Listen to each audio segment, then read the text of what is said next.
China's been a prolific hacker. Yes, its main forte has been cyber espionage, industrial scale theft of technology and know-how.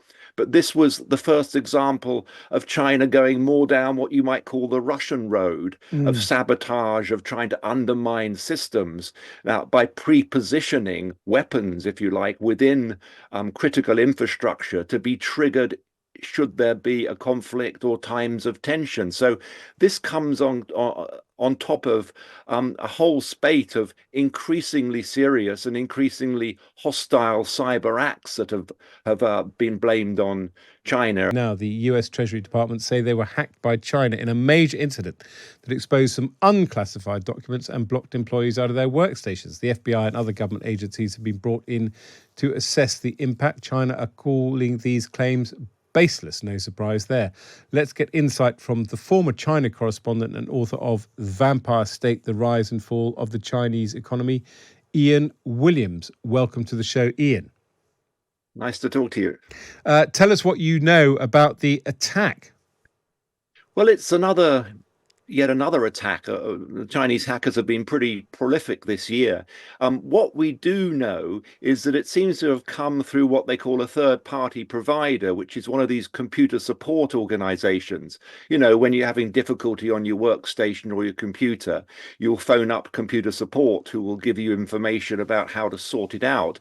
And it seems that one of these organizations had been hacked, and that's how they got into the workstations of a number of employees of the Treasury Department. Now, we don't know how many because they haven't given us that information. And while they're calling this a major incident, they're trying to play down the significance of the documents that were accessed because they're saying they were unclassified, that there were a number of workstations, although we don't know how many.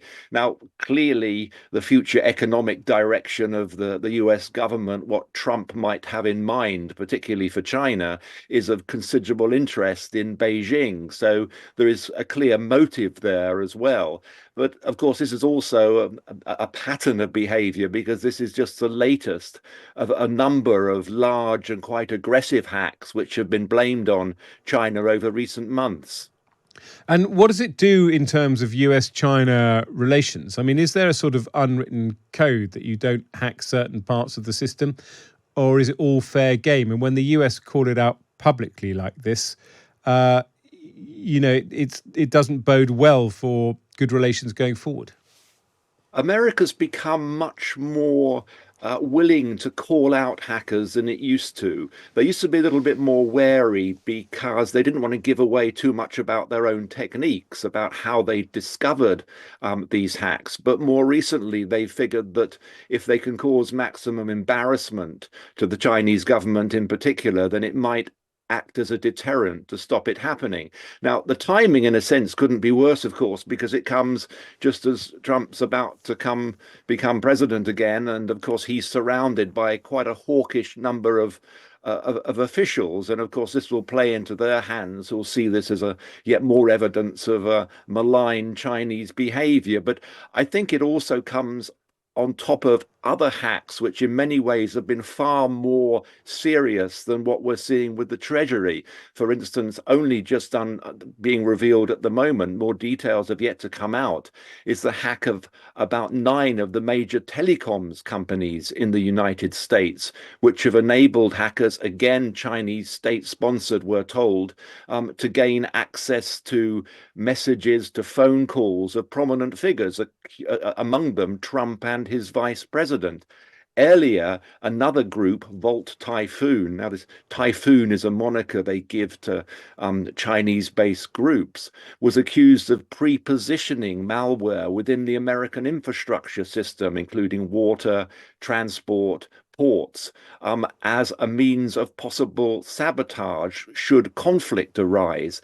Now, that was seen as something significant because China's been a prolific hacker. Yes, its main forte has been cyber espionage, industrial scale theft of technology and know-how, But this was the first example of China going more down what you might call the Russian road of sabotage, of trying to undermine systems. Now, by pre-positioning weapons, if you like, within critical infrastructure to be triggered should there be a conflict or times of tension. So this comes on top of a whole spate of increasingly serious and increasingly hostile cyber acts that have been blamed on China. And of course, the timing couldn't be worse, coming just ahead of the inauguration. And of course, with our own Rachel Reeves about to head off to Beijing next month, supposedly to improve economic ties. One hopes her own cybersecurity has been rather closely looked at.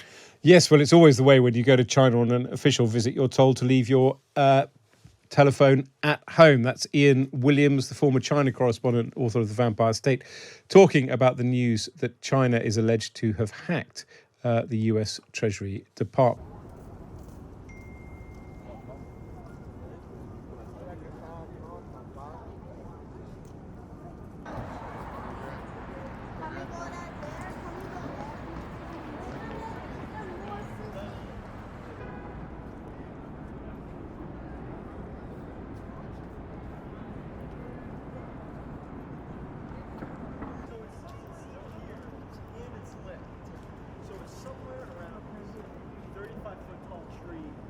Lights on.